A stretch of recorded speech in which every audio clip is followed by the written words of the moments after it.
Heyo folks, back from my short break, just to let you all know that the final aftermath is taking place after this pair of chapters, so send in your questions. Truthfully, I am not sure if I will hold the Q&A segment this time, but send your questions anyways. Just don't ask any of the eliminated contestants who they support regarding Cody and the girls. Rest assured, it will be answered. Also, for those who haven't voted on who you want Cody to be with on my profile page, please do. Looks like Gwen is dominating it, and the poor Coco fans are in dead last. Those stragglers out there could make the difference.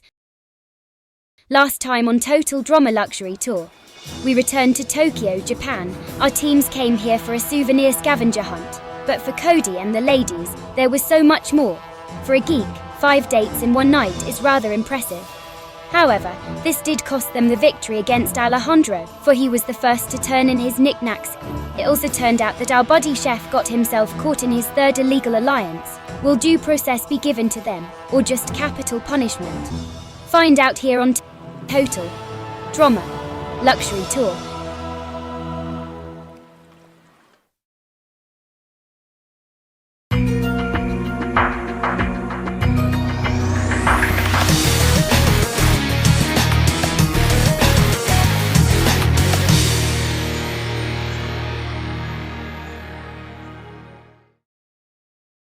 Nightfall returns as the ship sails through the Pacific waters. The girls sat in their cabins, depressed over all that had transpired in Japan. Cut to Heather. The queen bee sighs as she lied on her bed. Despite feeling gloomy over his decision, Heather could not really blame the geek for it. Still, she couldn't help but feel down for what could have been. As she laid there, Cody Jr., who had been recovering from his injury, flew up and rested on the queen bee's abdomen. Heather sadly stroked the bird, thinking of its resemblance. Cut to Gwen. The goth, just as disheartened by the events of Tokyo, sadly expressed her loss by drawing pictures of her and her lost love together in the sketchbook she finally picked up again. Cut to Bridget. The surfer girl sulked over losing Cody as well. She just finished sanding a surfboard she had been crafting for the geek as a gift. Cut to Courtney. The CIT lied back on her bed too. Sadly reflecting on losing yet another lover, Courtney pulled out her list of suggestions regarding the geek and jotted down one more. She wrote, "Come back to me." Cut to Sierra. "I'll save you." Princess Sierra, the fangirl, sadly said for her Sir Cody toy as she depressingly plays with it, and her Sierra doll she weaved herself. Cut to Alejandro. The Latin mastermind was enjoying himself as he happily drank the tropical beverage from the tiki bar. With Cody gone, the girls are a saddened shell of their former selves. "Makes my victory all the more easy," Alejandro stated. As the girls moped, their grieving was interrupted when out of nowhere men in police uniforms barged into their cabins. "Freeze," they yelled as they seized each contestant. Whatever it was, Duncan did it. Gwen shouted in a panic when the officers pulled everyone off the ship. "Let me go, I demand to speak to my lawyers." Courtney also shouted as the law enforcement brought them before their host. "Chris, what is the meaning of this?" Heather barked at the host. Chris McLean was in his warden outfit, happily ready to elaborate. "Shipmate, or should I say, inmates, welcome to Alcatraz Island.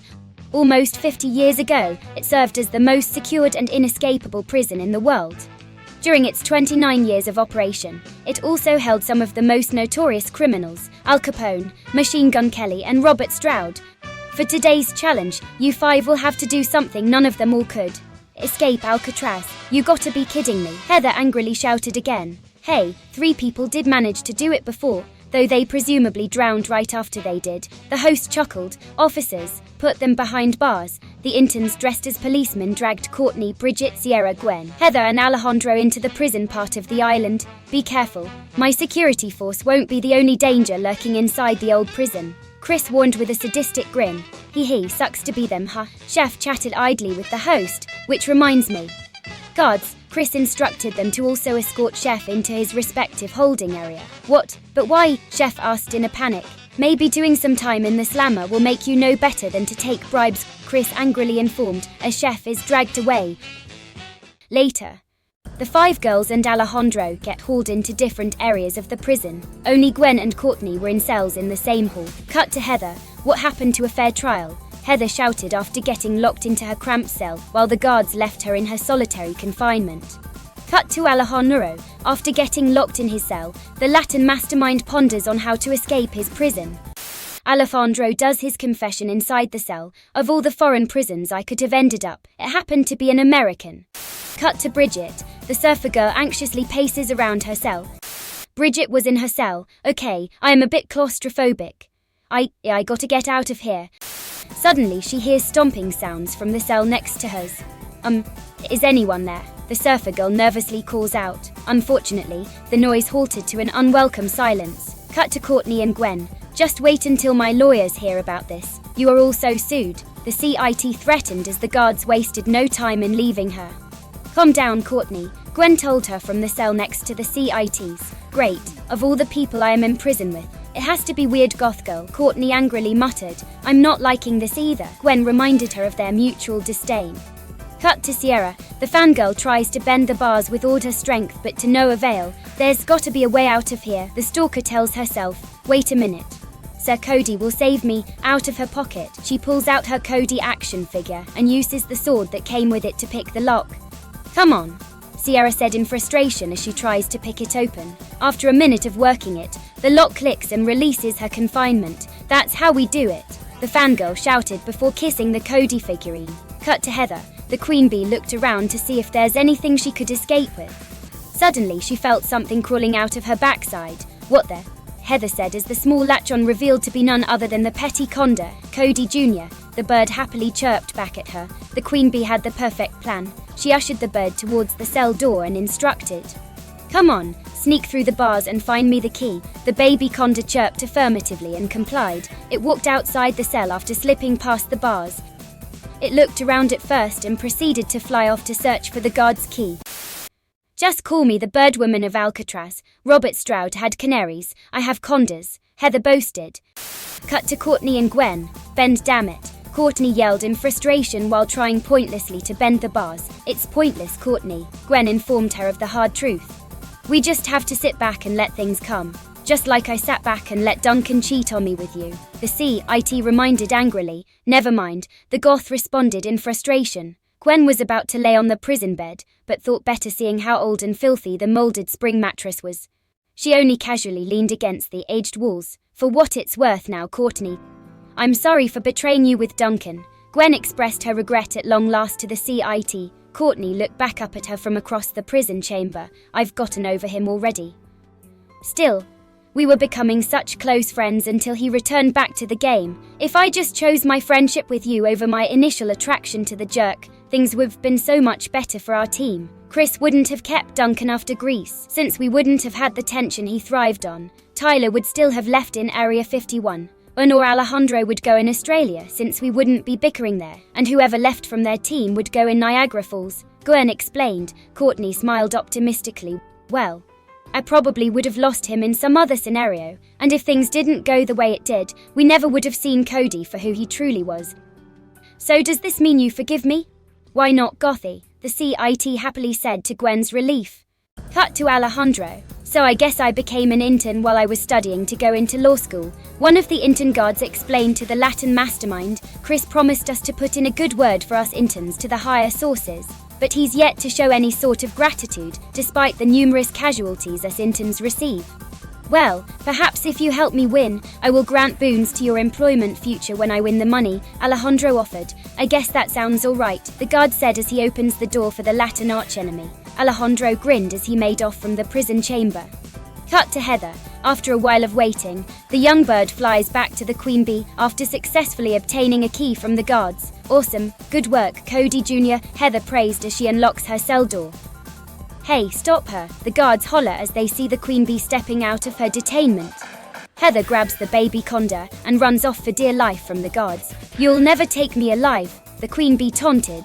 Cut to Sierra. As the fangirl ran through the prison halls, she hears a voice on the intercom. Warning, warning, we have a prison break. All detainees must be apprehended, dead or alive. That can't be good, the fangirl said to herself as she starts to pick up speed. Sierra, over here. Gwen beckoned to the stalker when she ran past Courtney in her cell. Okay, one sec. Sierra pulled out her Sir Cody action figure to pick the locks again to get Gwen out first. After succeeding, she proceeds to help Courtney out. All of a sudden, they hear a voice on the intercom once more. Warning, warning, there has been a breach in security. All cell doors have been opened. As if on cue, the prison cells all open up in every chamber. Not a big deal, Gwen assured. After all, who is contained here other than us? From across the hall, one of the open cells revealed feet just stepping out of their confinement. The three girls nervously gulp after the CIT has left her cell. Once the figures stepped closer, they revealed to be none other than the gorillas that captured them back in the Congo jungle. The alpha male beat his chest in fury, and the pack charges viciously towards the trio. Run! Courtney screamed as the other two complied. The angry primates took chase. Cut to Bridget. After being released from the cell, the surfer girl nervously stepped out, not knowing what awaited her from the nearby cell. As Bridget got a look, what was exposed to her were none other than the group of Disney mascots who tried to mug Trent and Katie. See ya, the surfer girl turned and ran. Get her, Winnie the Pooh, who was in charge of the gang, said as they chased after Bridget. Cut to Heather. After eluding the guards, the queen bee and her bird companion found themselves at the exercise yard in the outdoor facility of the prison. I think we lost them, Heather told Cody Jr. while panting as the queen bee walks in the nightly outdoor gym. She hears a creak behind her. She turns to see nothing. More frightened than ever, she continues to tread the seemingly silent facility. Heather called out for just about everyone, even Alejandro. Suddenly, the creaking was heard again as a dumbbell gets knocked over, greatly startling her. Okay, this is not funny. Show yourself, Heather commanded. As she looked around, she finally noticed the shadow consumed by the moonlight. The queen bee immediately recognized said shadow with its glowing red eyes. Dracula. Cut to Alejandro. As the Latin was searching for an escape, he noticed Sierra, Gwen and Courtney running blindly in his direction after escaping the primates, seizing the opportunity when they turned a sharp corner. He sticks his leg out and trips all three girls into another cell. Sorry, Senoritas, but I am winning immunity this time as well, the Latin mastermind informed as he wedged the cell lock with a nearby crowbar. He then sneered, Audios, chicas. Get us out of here, you jackass. The CIT barked angrily as Alejandro ran off. Cut to Chris. The host in his warden outfit turns to the camera. Who will be the first in this jailbreak? What other familiar faces await them during their time behind bars? Find out here on Total Drama Luxury Tour. Come on, let me out. I needed the money, Chef pleaded. Chris turned to him. If you can't do the time, don't do the crime. And we're back. We join our inmates inside Alcatraz prison. After they creatively escaped their cells, we decided to release the other prisoners as well. Many old faces return as they had some catching up to do with our contestants. Will anyone make it out alive in this penitentiary? Let me out, Chef pleaded. Chris ignored the man's pleas. Find out here on Total Drama Luxury Tour. Cut to Courtney, Gwen and Sierra. Oh, stupid Alejandro, Courtney yelled in frustration as she tries to open the barred cell. There's gotta be a way out of here, Gwen told them. Hey look, Sierra pointed out. We can chisel through the moisturized concrete around the air vent to escape. What can we use as a chisel? Gwen asked skeptically. Sierra happily pulled out her figure, Sir Cody to the rescue. The fangirl used the toy to carve through the decrepit concrete to break out of their predicament. Cut to Bridget. The surfer girl, while still fleeing from the mascots, finds herself in the prison shower room. This isn't Oz. Bridget tells herself nervously as she walked across the molded old faculty. There she is, the man in the Winnie the Pooh suit said as he and the rest of the mascots storm in. Stay back, the surfer girl pleaded as the Disney suits surrounded her. She nervously stepped back but was then cornered in the shower room. Winnie the Pooh sadistically stepped forward. Just as Bridget was about to scream, she hears a growl behind the cartoonish mob. They look behind to see none other than the Russian grey bear, Bruno. Bridget happily exclaimed. The bear growled and viciously mauled Winnie the Pooh, before turning to dispatch the rest of the mob. Afterwards, it happily hugged the surfer girl, and they made off to find their escape from the prison. Cut to Alejandro. The Latin arch-enemy continued to search his way through the facility as a means to escape Alcatraz. It's gotta be here somewhere, he tells himself. All of a sudden he feels a hand grab him from behind. Startled, he jumps back to see a familiar nuisance. Can I be on the show? The salaryman asked. Leave me alone. Alejandro fled for dear life from his Japanese antagonizer. Cut to Heather. Get away from me, the queen bee screamed as she and Cody Jr. tried to escape the shadowy man that was Count Dracula in the outdoor gym. Heather continued to flee from the phantom-like being, but in the second swoop, it grabbed her and lifts her in the air. Let me go. Heather screamed as Dracula kept its hold onto her. Cody Jr. immediately begins flying at the wraith. The baby bird pecks at the vampire's red eyes. thus forcing the queen bee out of its grasp. She lands on the ground but quickly recovered. The condor lands on her as well and the pair flee the weightlifting facility. Cut to Sierra, Gwen and Courtney. After successfully chiseling an opening, the trio climbed up the ventilation shaft from the cell and through one of the utility corridors. "We're almost through," Courtney happily announced. "Just a little closer," Gwen added. "And we made it," Sierra finished. The three find themselves at last on the roof of the prison. "How do we get down?" the fangirl asked. "And what's that up there?" the goth also inquired. "It looks like a giant birdcage," the CIT observed as the unique opened and empty prison was held above them. As if on cue, an ear-shattering screech can be heard from above. The three look up to see the mother condor from Easter Island. "Not good," they all say in unison. Cut to Alejandro. The Latin arch-enemy ran into the cafeteria room. "Where is it?" he angrily asked himself, now getting frustrated. He then hears several footsteps approach him. He looked back to be reunited with the pack of Siberian tigers. "Nice gatos," Alejandro nervously said as he slowly backs away from the hostile cats. As he backtracked, he looked back to see Bridget and Bruno run past them.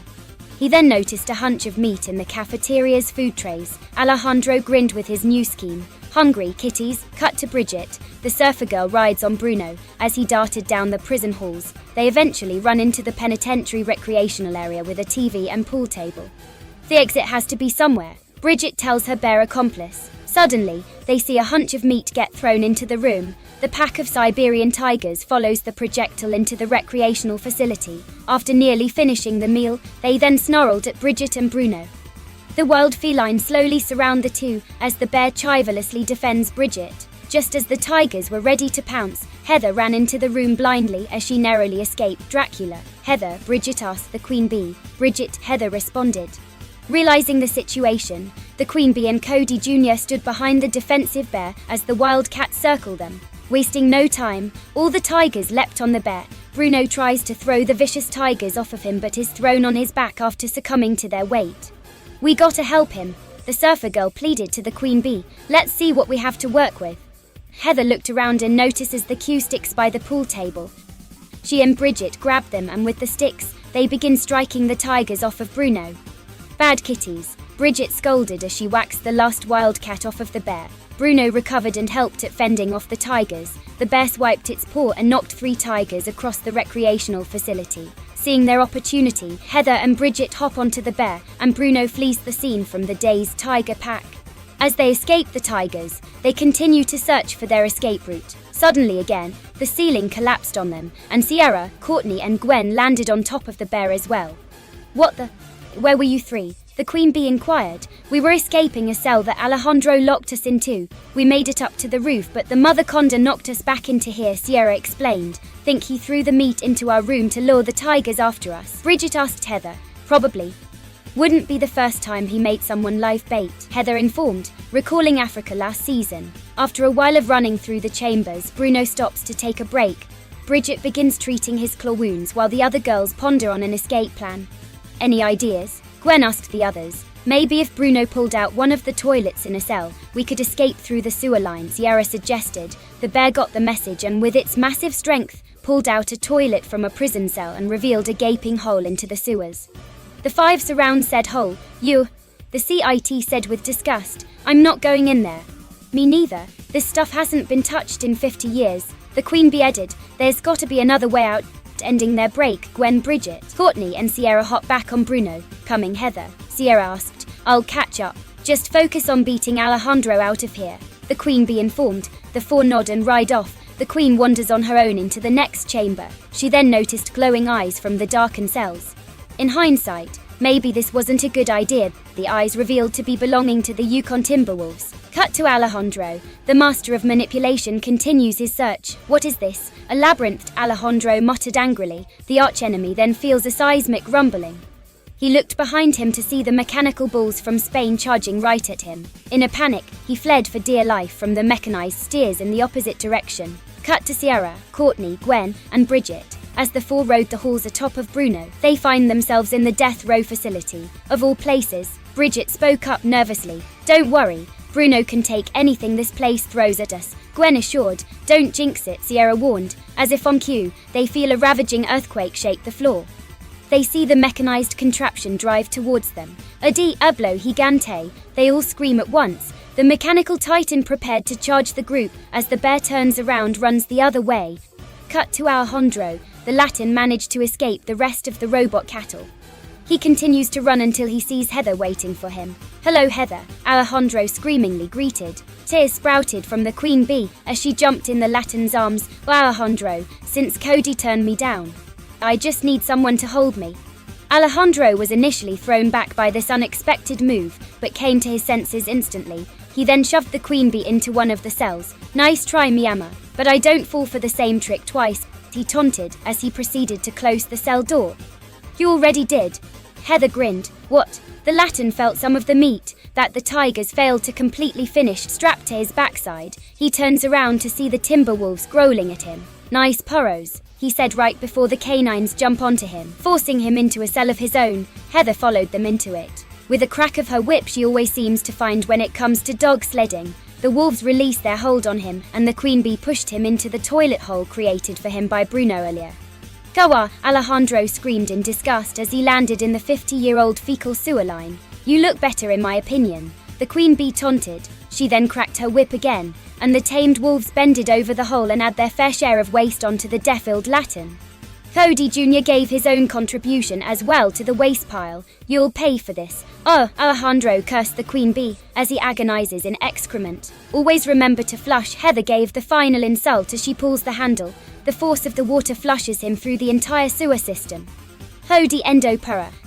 Cut to Sierra, Bridget, Courtney and Gwen. Atop of Bruno. At long last, the four finally escaped the prison through the main door. Outside, Warden Chris and a caged chef awaited them. Winners Courtney, Gwen, Bridget and Sierra, the host announced. Not long after, Heather and Cody Jr. escaped the prison after following the bear tracks.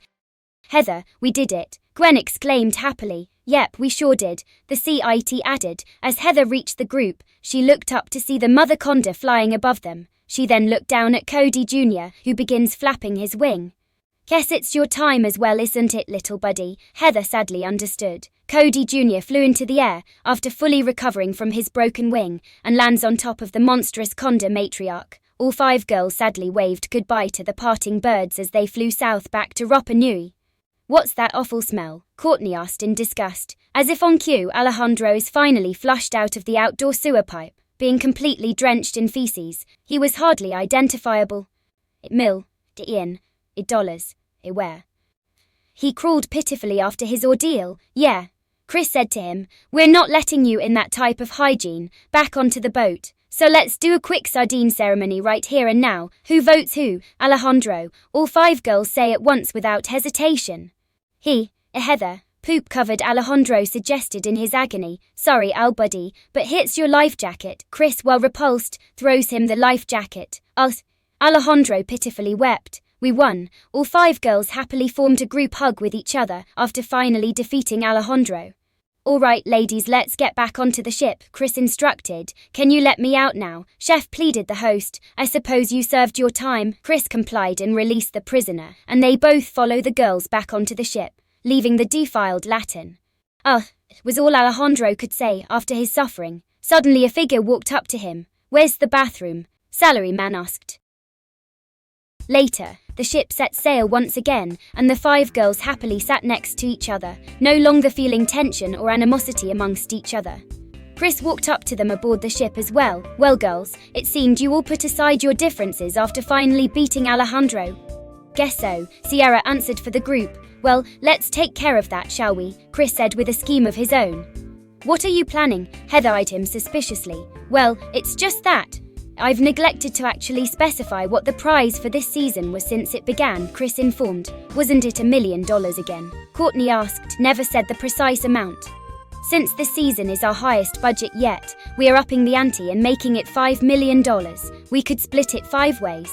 Bridget happily suggested. No one made any objections to the idea. "Let me finish," Chris angrily ordered. "Not only that, but the winner will also spend a truly luxurious world tour across the world once again on the ship.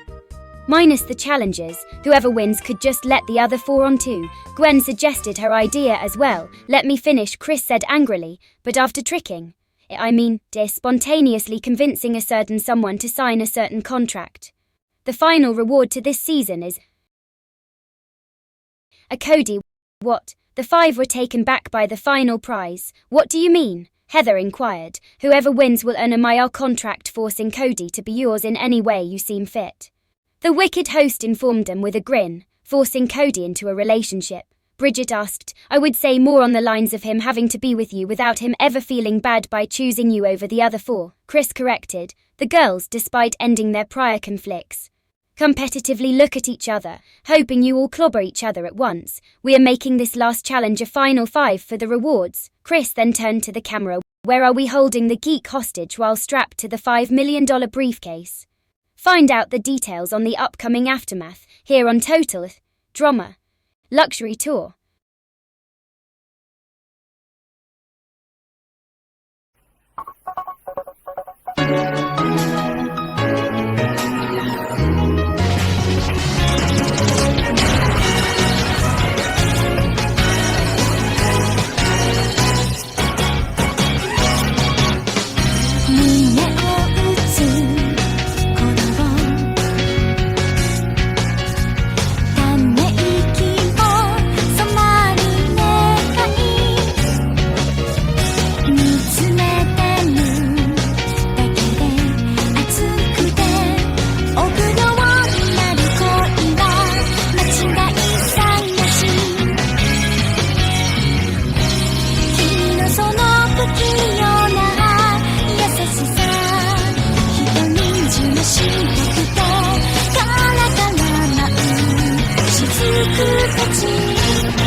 抱きしめて愛しき